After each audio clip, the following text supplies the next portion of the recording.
And the night has officially begun. Donald Feldman, the 16-minute man, presents Marvin Hagler Jr. versus Leonard Jr., which is going to be magnificent. Battle of the Legends. As you see, 30th anniversary upon us of the fathers fighting. I'm now being joined by the restaurant sales and marketing manager for Chima Restaurant, where we're having this. We're live right now, to be honest. How are you, ma'am? I'm great. How are you, Roxanne? I'm good. Her name is Fatima Peters, and she's the one who's behind all of this tonight. So let's just say this is just fabulous. It's turning out really, really great. How hectic was this? This is fantastic. I'm so excited. You know, Damon, with all his background and bringing everyone here. This is great. I'm very excited. How exciting was it to see Mr. Larry Holmes just now? Oh my God, he's a sweetheart, big as life, and it just gave me a hug and took photos and made me do this. I know. He made me do that too. I was like, oh my God, he just told me I have to do it. That's amazing. I mean, what a legend, right? Riding here in Philadelphia at Chima Brazilian Steakhouse. Well, he is a hometown Pennsylvania boy from Easton. I didn't know that. Yes, I didn't know that. I didn't know that he sings. Wow, he sings? Yeah. Oh my goodness. Well, my husband, John Peters, is going to be here, and he's an opera singer. Well, he has opened up for the likes of the Temptations, believe it or not. I read this and I'm like, we have to get him to do some vocal workout today. I know, but I mean, having a legend of his kind, one of the 5 men to beat Ali, 44 knockouts. It's unbelievable. Like here, and I mean, this is really passing of the torch in a way, Sugar Ray Leonard's son, Marvin Hagler's son. Like, this is amazing. How exciting is this match? It was amazing. When I met Damon back on my radio show, because I am a radio show personality, believe it or not. Yeah, I know. A live radio show on 8:60 a.m. on Thursdays at 1:30. And we were talking about this. And sure enough, I thought about Chima, because this is what I do in my business. And I have this perfect room, where we can actually gather the celebrities here and actually cheer all this amazing power behind, for boxing. This is amazing. 30 years later. This is amazing. 30 years later. The funny thing is, Damon put this all together, and he's organized all of this. And earlier today, he just looked like he was about to have like a panic attack. And then we walked in, and he saw everything was under control, and he was like, I know. Big man, the 16-minute man, Damon Feldman, my buddy. Yes, I'm very proud of this. It's amazing. And I mean, all the Jason Fine, the sponsor, how big can you get? Big Al. Do you know Big Al? no. Well, you're going to meet him today. Well, I'm from New York. We don't really hear about Big Al. Well, he's big, all right. You're going to know. You're going to see it. He's big as life. I mean, you see, laughable, really amazing guy. So we're very, very glad that this is happening in Philadelphia. Believe it or not, at Chima Brazilian Steakhouse on 20 and JFK. And with you here, Roxanne, another radio host, and we both are here talking to this great crowd. I mean, this is amazing. I'm very excited. It's also very, very important that we mention that Philadelphia is the home of boxing. Oh, yes. Oh, my God, Rocky. Can we get Stallone here? Yes. This is fabulous. And most recently, because the youth probably will never know who Rocky really was, Creed, That's true. And I mean, the fact is that I'm the sales and events manager for Chima, and bringing this size of events to Chima at this particular time, it's amazing. I mean, I'm very proud of one 16-minute man, but one stop shop, Damon Feldman. This is great. I'm so excited. Well, thank you for talking with us. It was such a pleasure. Look at we'll meet up later. Yes, we'll reunite. Thank you so for much. sure. Donald Feldman, the 60-minute man, presents. And we have one of the heavy hitters, one of the men of the night, Marvin Hagler Jr. Hi. How the heck are you? Good, excellent. I can't complain. I'm here representing, trying to do some things, make it happen. All right, so a little birdie told me that this is going to be a boxing match. How did you come upon boxing?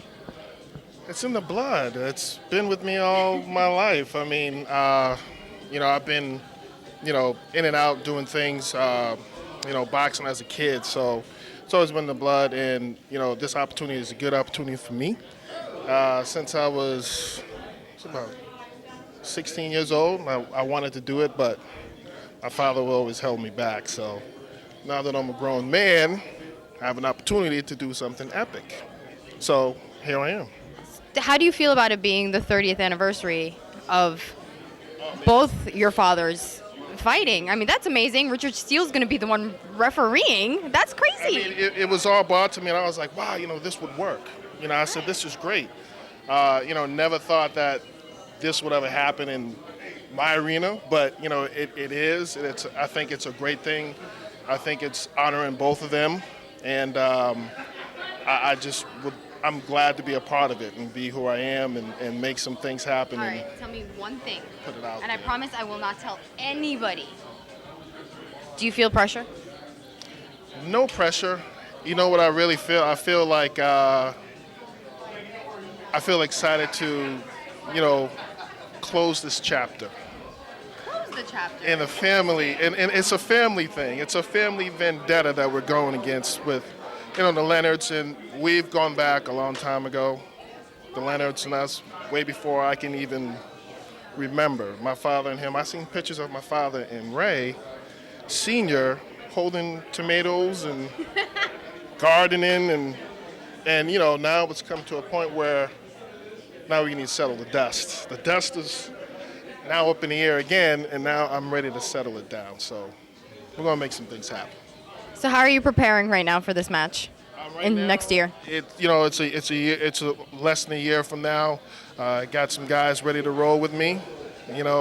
Uncle and everybody, family's behind me, and we're just gonna put on a good, clean, good, old school workout routine to get me down. So they're having flashbacks. So they're looking at me like, hey, this is your opportunity. We've been waiting for you anyway. So I think it's a good thing, and I think it's something that I felt that I need to do myself as well before I leave this earth. So I'm ready. Well, I really wish you good luck because, we've seen the movie Creed. I think everyone in the world has seen Creed at least once. I saw it twice. And let me be honest with you. We can talk about that. We will talk about that off air, but how much of your father do you see in you? And, how much advice did he give you? I see everything in me. His laugh, the way I talk with my kids. I every day I'm like, no wonder why he looks at me that way, And my son, he's 4. He's the third. He looks exactly like me. So I think it's like a repeating situation. But I look at, he says to me, I look in the mirror and I see you. I said, I see the same thing. So, I think it's, I just think it's God's design. It's just something that grows inside you, and you just have to fulfill that. As a child, I grew up in the gym with him.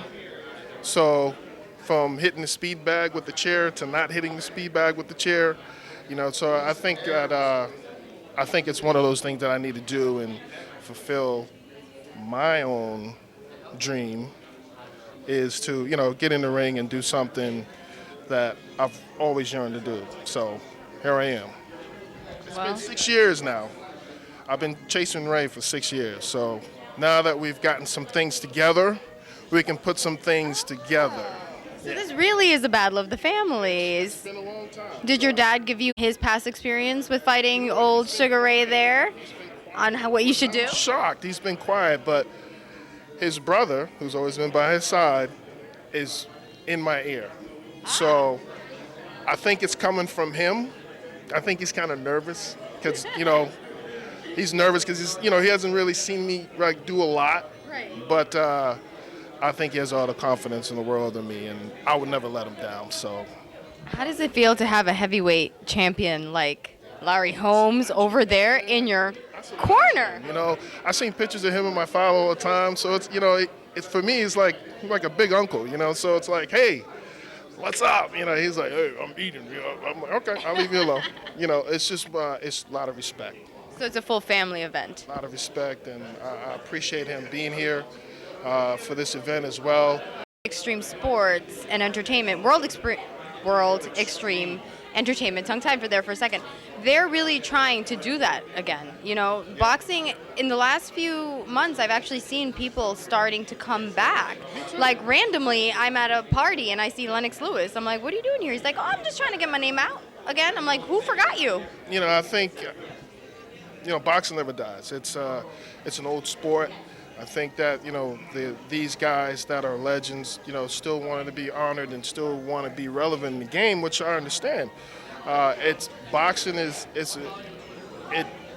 dying, but it's not dying. And we're trying to make it will never die. That's what I mean. So when you talk to these people and you talk to regular people that are boxing fans that come up to you every day, it keeps you inspired to keep the boxing game alive, which is great.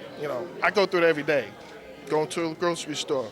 Hey, I go through it every day, so it's a good thing. And on top of that, I honor him. I honor the game, and I love it. To the day I die. Okay, so thank you so much, and I wish you luck. And if you need any advice on a good left hook or a right uppercut, I think I could help you out. Teach me a couple things. I think I can help you out just a little bit. I'm all for it. Thank you for joining me. Roxy again here at Donald Feldman, the 16-Minute Man presents, and I am here with, I didn't quite get your name, Sugar Ray Leonard Jr. Junior, absolutely. The second man of the match. We already spoke to Marvin. How are you? You were on an extra delayed flight, Yes. and you're here, and you're energetic. Yeah. I mean, it took a long time, but I'm on time, so it was a beautiful thing. The flight was delayed, but I'm glad to be here and be back in Philly. I feel like as soon as you got here, people felt the energy of what they're going to witness next year with this. And how have you been preparing for this? Well, I mean, just mentally preparing, kind of figure out what the game plan is going to be, what my training regimen is going to be. Just the focus of it, I'm taking this definitely seriously. So, I'm not going to go in and let my family down in any way, shape or form. They're calling this the legacy match. In many different forms, we figure out there are so many legacies in this room right now. Donald Feldman, son of Marty Feldman, right? He was the trainer of Dave Tiberi, who was here today. Then you have, and it's like, was there any pressure? No, there's no pressure. No pressure. I mean, I'm doing well in my life. I have a wonderful company. I have a management consulting company called Launch Team Consulting. I do TV and commercials and films, and I have 4 beautiful kids and a wife. So I'm good where I am. But it's always that competitive thing that you want to do, that you want to see what if. I never pursued boxing to that level, but we're being provided the opportunity to do something great, and with Marvin here, it's going to be fantastic. I think it's going to be interesting because I feel like both of you have that little genetic fire, that small little genetic fire that you want to see what would happen. Oh yeah. I mean, it's in there, and the competitive nature is going to come out. Like I said, both of us, want to represent our families well, and I've been an athlete all my life. And although it wasn't all the time in boxing, I've been an athlete all my life, and I hate to lose. So that's. Both preparing for this match. A lot of things can happen, as Damon said previously, between now and then. But at the same moment, has your dad given you any advice? I'm gonna hold that tight to the vest. Like I said, he does know what's going on. He's supportive of me with everything I do. We work together a lot. I manage him, so it keeps us pretty busy, and I see him all the time. So we're working on the game plan. And how important is it to you that you're doing this on the East Coast? Well, I'm an East Coast boy, so it means it's sit and be a support system because that's at the end of the day, that's the important thing. What kind of legacy you leave, what kind of things that you do in your life, that's what's remembered in the future. And so when I'm long gone, I want everybody to be proud of the things that I accomplished in my life. The most fascinating night that I thought was amazing was World Extreme Entertainment, Donald Feldman, and his brothers, RITESH, PARIKH. They've all brought together, and this was something that was being discussed for 5-6 years now. Yeah, it's been ongoing for a long time, and basically it was out of my head. I never thought that it would come back around. But Damon, with his persistence and being wanting it to happen, and then just sometimes timing just happens right. The timing is right for it to do something, and I just think it's a great opportunity and great platform, and I get to promote the charities and things that I'm working with too. So I just think it's a win-win all the way. Well, thank you for speaking with me. Thank you for taking time, and I cannot wait to be there. Absolutely. Oh my gosh, you are awesome. Speaking with me, and thank you for being patient enough to wait for the plane to get in. Awesome. Okay, so amongst many things, other than the fact that I'm standing next to one of the living legends in boxing, one of the greatest fighters that ever lived, one of the few people who can say he beat Muhammad Ali, one of the few people who can say he was a sparring partner with Ali.